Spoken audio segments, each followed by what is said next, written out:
Please subscribe to my YouTube channel.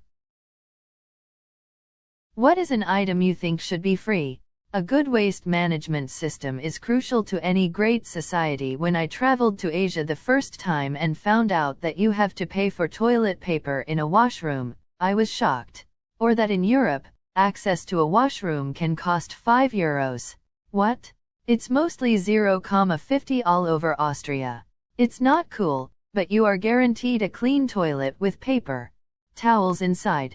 Plus, if you use the toilet on a highway petrol station, you mostly get a voucher for the amount of money you paid to use in the petrol station's shop.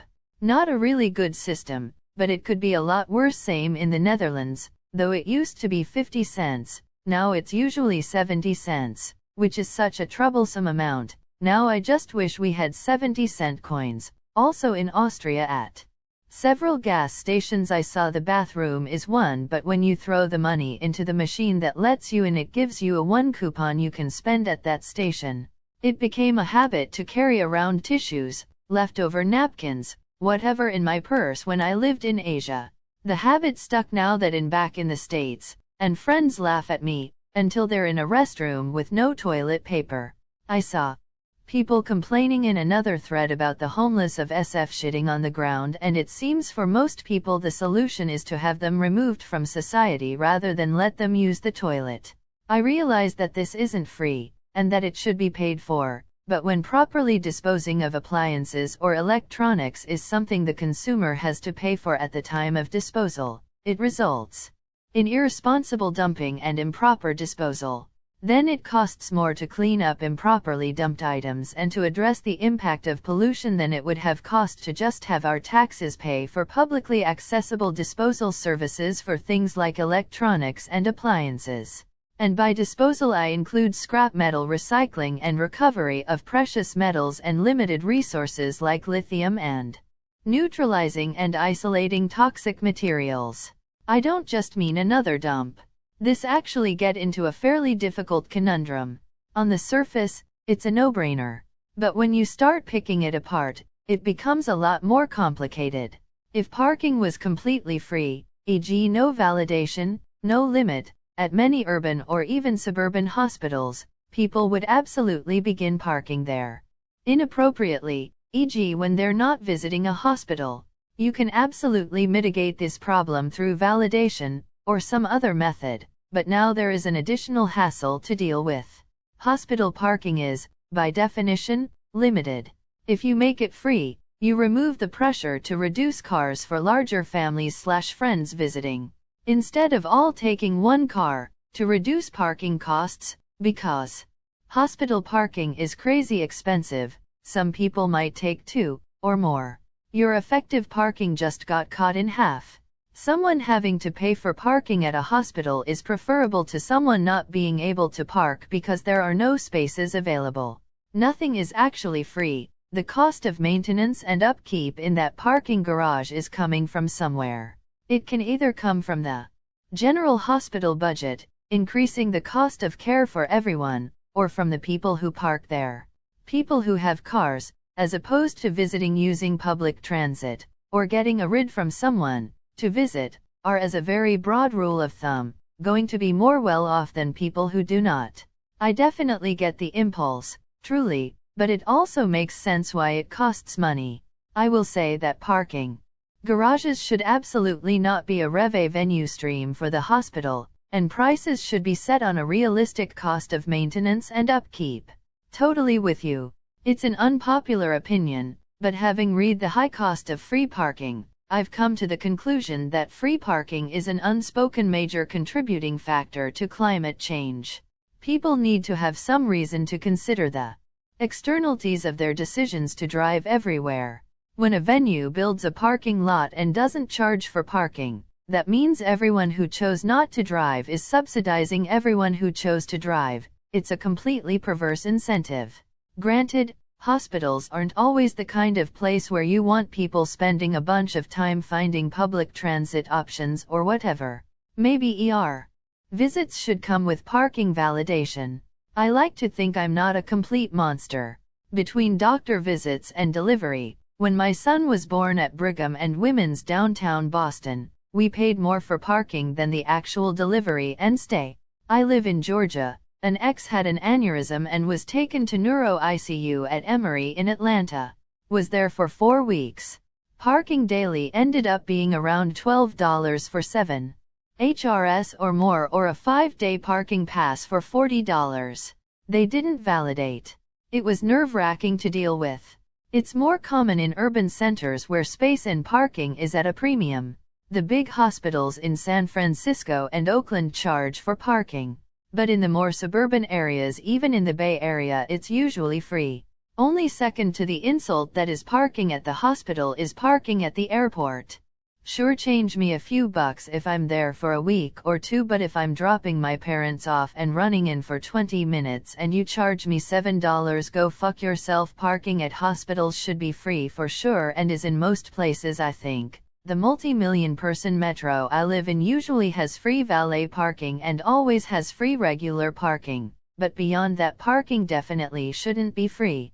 Streets are supposed to be shared use, and the massive subsidies we give to cars are already sufficient without giving everyone free parking everywhere they go. School lunch, it's terrible food and actually puts some people into debt.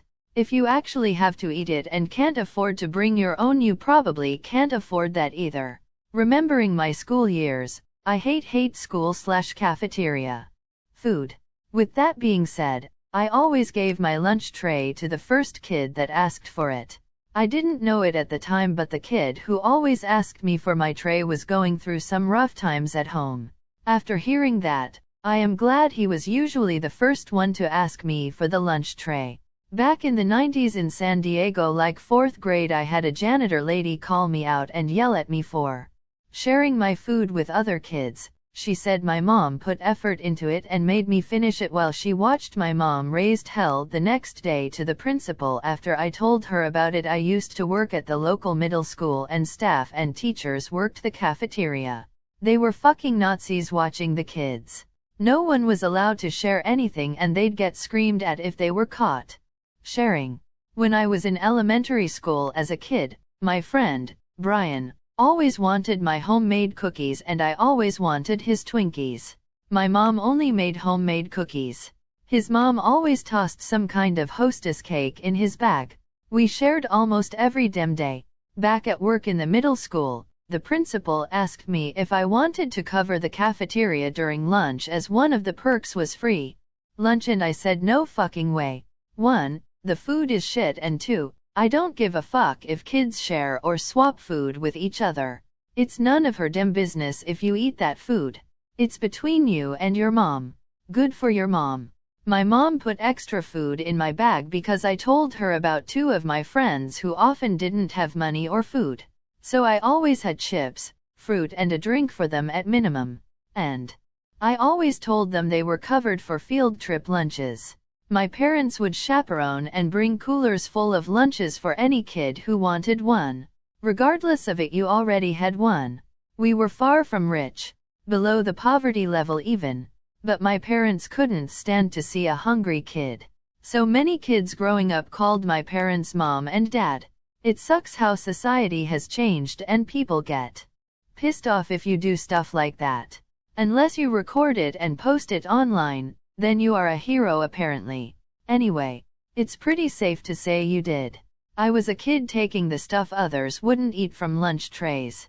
Those kids sharing with me were the only reason I ate most days, the only reason I could focus in class. Even just the reduced stress from knowing at least at lunchtime on a school day someone might have some food for me was major. You made a huge difference for that kid. Ugh. My elementary school had this pizza sponge thing. It was dry and moist at the same time. They should have paid us to eat that. And whenever they served peas wound up in everything. Even the pudding. Weird how the second we went into lockdown all the schools near me started doing free breakfast and lunch pickup for all kids under 18, no questions asked. You can go to any school during a specific time, and for every kid with you get 2 meals plus snacks and drinks. We have always been able to do it. The people in charge have just chosen not to. The amount of people who said insulin and AP is not surprising. I have idiopathic anaphylaxis, meaning I go into anaphylactic shock randomly. I need to have EpiPens refilled pretty often. I live in an area that supports low-income families. If I work or get married, I won't qualify for Medi-Cal, which covers AP. For me to have to find loopholes to stay low income is insanely stressful, but it's pretty much the only way for me to live. It's fucking insane. All medication should be free, period. I think the issue is more that monster parts are really valuable for making weapons and potions. So shopkeepers will commonly try to raise monsters like cattle, and will periodically harvest them for their parts to create high-quality items for almost no materials cost. But the problem with trying to breed monsters is pretty similar to the idiots who try to keep dragons as a pet. Sure, they're cute when they're small, but it won't be long before they get massive and dangerous, at which point people will just dump invasive dragon species in the nearest woods because they can't care for them anymore. Same thing with the shopkeepers. The monster numbers quickly grow out of control, and become too powerful to easily harvest/butcher the way you can a chicken or a cow. So what do? They open the gates, let it all escape, and then try to claim innocence when the monster population spikes by saying, oh, they escaped because a terrible storm ruined my fencing, or I butchered all my monsters. I don't know what you're talking about. My first time playing D&D, I was expecting to stop by a shop in town and pick up some health potions before our venture to the next town to help with a pest problem, and the shopkeep told me to get my poor ass out of there when I asked to buy one for all the money I had of 10 copper pieces. Fuck you, Emic. There's no way to feel vindicated about it, because the entire point of making the video was for her to be happy and free, and to know that in real time, at this very minute, she still is not, they said. Overall, it's still not about me. And I think people like to retroactively clap for me or say they should have listened, but I'm more interested in people self-reflecting on why they didn't listen at the time. I think it had much more to do with how I looked and how I was saying it, they explained. And it's hard to feel vindicated when she's still trapped. Brittany's father used the fact that she cut her hair and hit a car with a golf club, I think it was, to say she was incapable of taking care of herself, and that he should gain control over basically her entire life. Money, kids, etc. Judge approved it. She tried to fight it, but her father also was allowed to choose her lawyers, using her money, who of course made it so her father kept control. I think it's been 10 years now that she's fighting, and the last judge basically kept her under her father's control, legally. New judge now who seems to actually be trying to undo all that, but as of now, nothing has happened, besides her allowing Brittany to pick out her own lawyers this time, so she actually has a chance.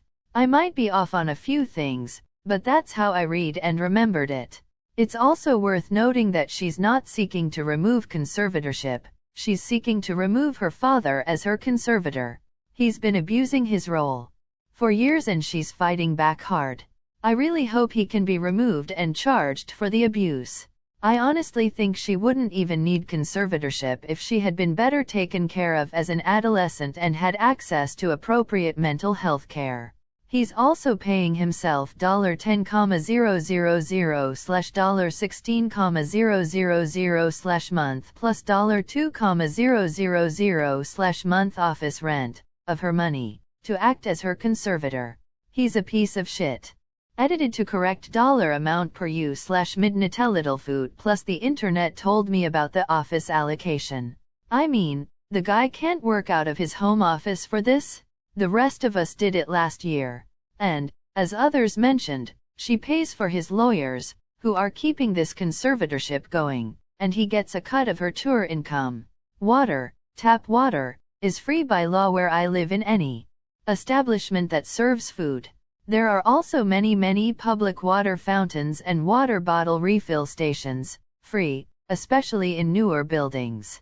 The only reason to buy bottled water used to be at events, but now even they have to. Thank you for watching.